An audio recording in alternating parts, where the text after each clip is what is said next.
Umeinuliwa, umeinuliwa juu. Uumbaji na ukusifu watakatifu twakuabudu.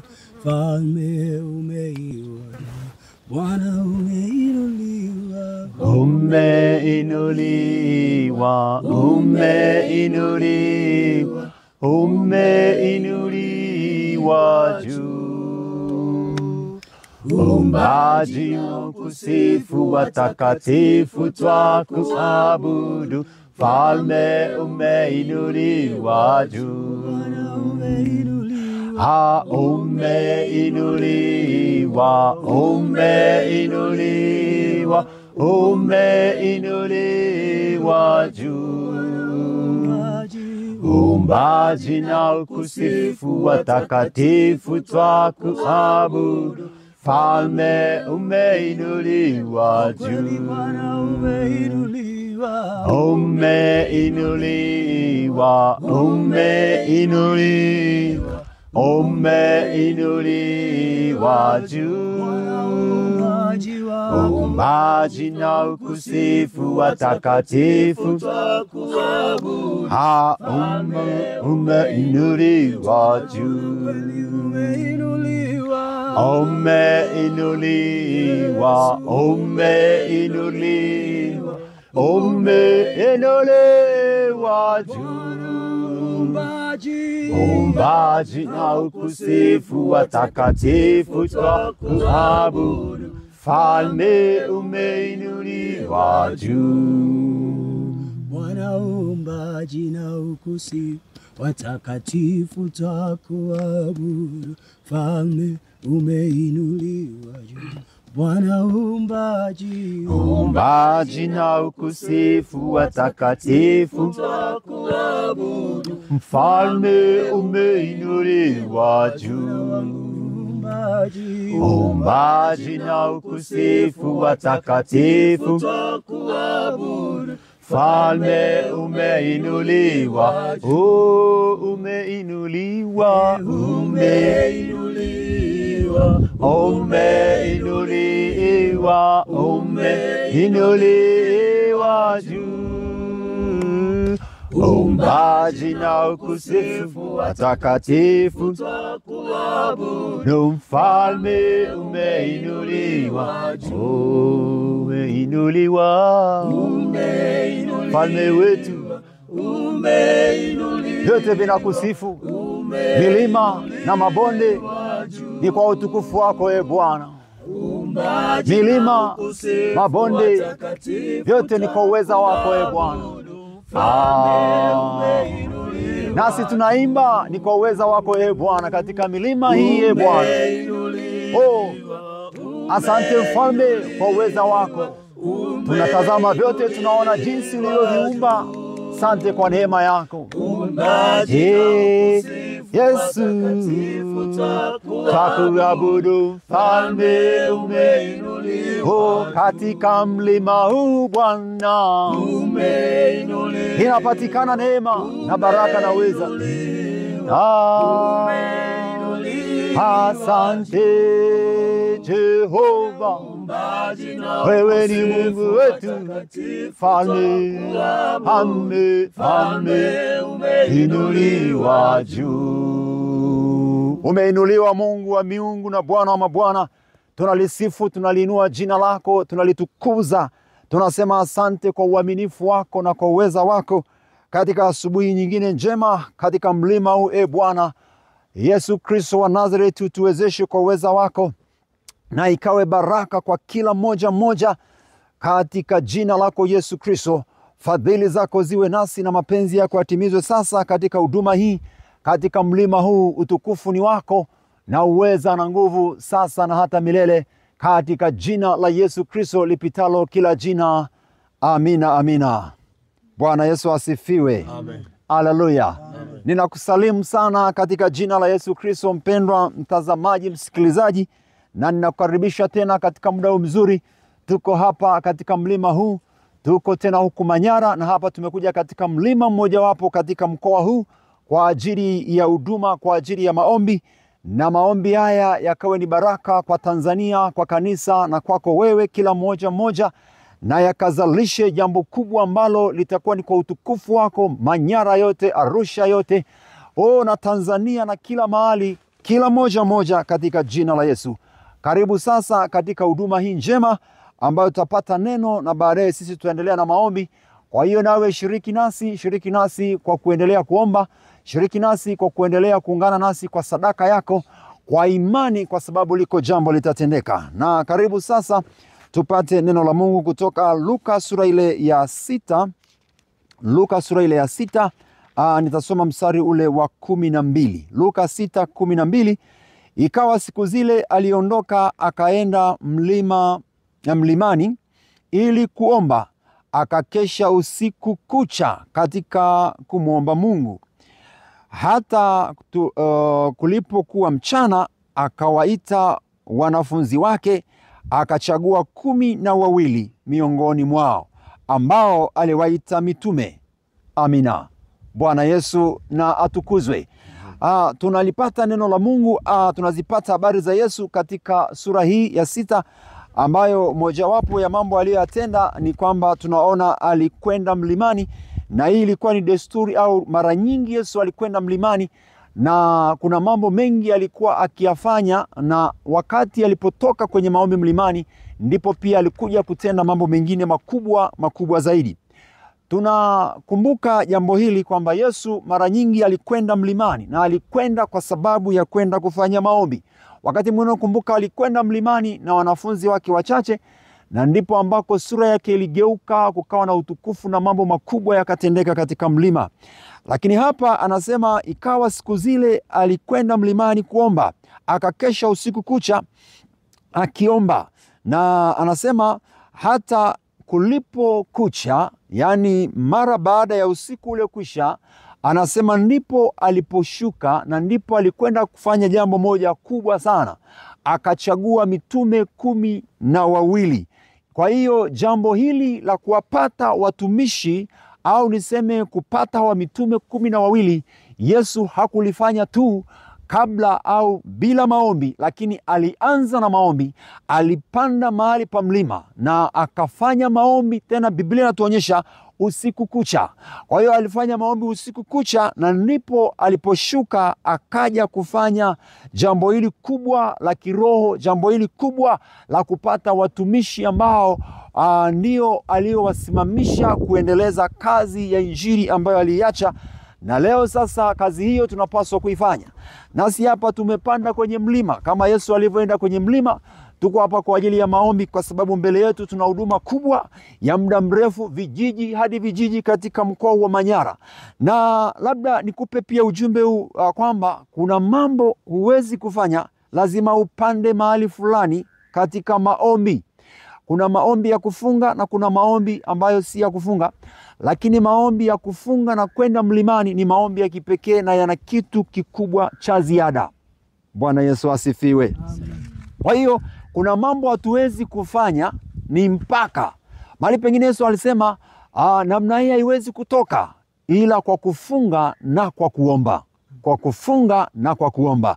Kwa hiyo kuna mambo mengine ili yafanyike au ili yatokee, lazima tuigharamikie, lazima tuchukue hatua ya kupanda mahali kwenda mlimani, au niseme hatua ya kujitenga mahali pa utulivu. Unawezekana ukashindwa kwenda mlimani, lakini tafuta mahali ambako utafananisha na mlima, unajitenga mahali pa utulivu ambako utakuwa unasikia sauti za ndege tu. Utakuwa unasikia utulivu ambao huoni kitu kingine katika jamii ya wanadamu, ila una mawasiliano na mbingu. Kwa hiyo ni jambo la muhimu sana, na Yesu alifanya hili. Kwa hiyo akapanda kwenye mlima akaomba, na akaomba usiku kucha. Sasa kwa mara nyingi alifanya huduma hiyo ya mlimani. Na aliporudi, mahali pengine utaona katika sura ya 5, Mathayo sura ya 5, aliporudi ndipo akaongea nao, akasema mambo mengi, akaongea zile heri 9, heri wenye moyo safi, heri wapatanishi. Kwa hiyo katika maombi ya mlimani kuna jambo ambalo lazima linakwenda kutokea. Haleluya. Kwa maombi ya mlimani lazima kuna jambo linaenda kutokea. Tunapohitaji kufanya mambo makubwa, maamuzi, mipango na mambo mbalimbali, lazima tuchukue gharama ya kuingia maombi ya mahali pa utulivu, maombi ya mlimani. Lakini wakati mwingine tunasema kuomba au kufunga na kuomba ni muhimu sana. Na Yesu ndipo akawapata wale wanafunzi 12. Na hapo tunaona kwamba na sisi tunatakiwa kuchukua hatua ya namna hiyo ya kuweza kupanda mahali pa juu au kujitenga, ili tuweze kupata mambo ambayo tunayahitaji. Nitakuelekeza mahali pengine au tuone mahali pengine katika Biblia, katika kitabu cha Mwanzo sura ya 22. Tunaona jambo jingine hapa la mlimani, kuhusu mlimani kuna jambo, jina la Bwana libarikiwe. Amen. Katika Mwanzo 22 tutaona jambo lingine kwa habari ya kujitenga na kwenda mahali. Mungu mwenyewe anaelekeza. Sasa Mwanzo 22 inaelekeza, au Mungu alisema hapa na Ibrahim, akamwambia umchukue mwana wa pekee Isaka. Nimesoma mstari ule wa kwanza 22:1, ukiendelea mstari wa pili. Sasa sitasoma mstari yote ili kuokoa muda. Niende sasa mstari ule wa 10. Mstari wa 10, Ibrahimu akanyosha mkono wake akakitwaa kisu ili amchinje mwanawe. Ndipo malaika wa Bwana akamuita kutoka mbinguni akasema, Ibrahim, Ibrahim. Naye akasema, mimi hapa. Akasema, usimnyoshee kijana wako mkono wako, wala usimtendee neno, kwa maana sasa ninajua ya kuwa unamcha Mungu. Iwapo hukunizuilia mwanao wa pekee. Ibrahimu akainua macho yake akaangalia, na tazama, kondoo mume yuko nyuma yake, amenaswa pembe zake katika kichaka. Basi Ibrahimu akaenda akamtoa huyo kondoo, akamtoa awe sadaka ya kuteketezwa badala ya mwanawe. Sasa sikiliza vizuri mstari wa 14. Sikiliza vizuri, tutasimamia hapo sana. Ibrahimu akapaita mahali pale Yehova Ire, kama watu wasemavyo hata leo. Sikiliza tena.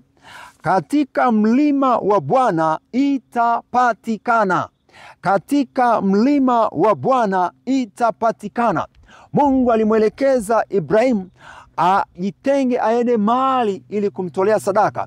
Akaenda kutengeneza madhabahu katika mlima mmojawapo ili kutoa sadaka. Na katika mlima huo ndipo Mungu anampatia sadaka tofauti na ile ambayo alikuwa amemwambia kwanza kwamba kamtoe mtoto wako kuwa sadaka. Mungu akampatia sadaka. Ni katika mlima ndipo mambo haya yalifanyika. Lakini jambo lingine tunaliona hapa, kwa imani. Ibrahimu alikwenda kwa imani, alitii akafanya. Na kwa imani alipoenda katika mlima huu, Mungu akamtendea muujiza wa kipekee. Akamtokezea kondoo ambaye alimtoa kwa sadaka badala ya kumchinja mwanawe Isaka. Kwa hiyo Ibrahimu akapewa ujumbe huu, akapewa ufunuo huu, katika mlima inapatikana. Sasa ni hivi, kuna mambo tunayohitaji au kuna mambo unayohitaji. Mambo hayo yatawezekana pale utakapochukua hatua ya imani, maombi, na kwenda katika sehemu ya mlima. Na ndipo hapo tunapopata neno linalotuambia katika mlima huu inapatikana. Inawezekana unahitaji baraka, inawezekana unahitaji afya njema, unahitaji kupona. Kuna jambo kubwa unalihitaji. Unahitaji kusimama imara katika utumishi. Katika mlima huu inapatikana. Katika mlima wa Bwana inapatikana. Amani inapatikana katika mlima wa maombi. Amani na furaha na baraka zinapatikana katika mlima wa maombi.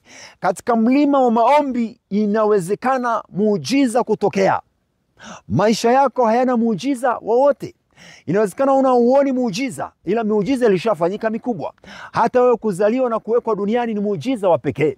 Hata wewe kuendelea kusikiliza ujumbe unaosikiliza huo ni muujiza. Hata sisi kuja hapa kwenye huu mlima leo ni muujiza. Kwa hiyo iko miujiza mikubwa itatendeka kwa imani katika mlima wa Bwana. Nami ninakuombea katika jina la Yesu kwamba katika mlima huu kwa maombi haya ikapatikane kile unachokitafuta, kikapatikane. Unatafuta kuoa ukapate kwa jina la Yesu. Unatafuta kuolewa ikapatikane kwa jina la Yesu. Unatafuta viwango vya juu vya kiroho ukapate katika jina la Yesu. Kwa sababu katika mlima wa Bwana inapatikana. Tunazihitaji nguvu za kiroho katika mlima wa Bwana inapatikana. Katika mlima wa maombi inawezekana tukapokea nguvu za Roho Mtakatifu kwa viwango vingine. Nasi tunasema ukapokee wewe, na sisi tunapokea kwa imani katika jina la Yesu. Amen. Inawezekana unatarajia kupata kazi au unahitaji kazi. Katika mlima wa Bwana kwa maombi inapatikana. Amen. Katika mlima wa Bwana kwenye maombi kwa imani kama Ibrahimu inawezekana, inapatikana. Hauoni njia kwenye maisha yako, basi katika mlima wa maombi katika jina la Yesu inapatikana, inawezekana, utapokea kwa imani katika jina la Yesu Kristo. Watumishi wa Bwana wako hapa, nao katika mahitaji yao walio nao watumishi, inawezekana na inapatikana, na leo itapatikana. Amen. Katika mlima wa Bwana, kwa sababu kwa neema ya Bwana tumekuja hapa. Hatujaja kwa bahati mbaya wala hatujaja bure. Tumekuja hapa tunaamini Bwana yu pamoja nasi tumefuata neno lake, na Bwana uliangalia neno lake na kulitimiza, na anasema katika mlima huu imepatikana. Amen. Na Yesu katika mlima ndipo akapata ufunuo wa kuwachagua watu 12 watakaosimama naye katika kazi ya Injili. Nasi tunaamini kutoka hapa Bwana atatupa kuona ufunuo, kuona mambo makubwa ambayo tutakwenda kufanya katika huduma kwa siku zote tutakazoendelea na huduma hii sasa na hata Yesu atakaporudi, katika jina la Yesu Kristo wa Nazareti. Haleluya. Amen.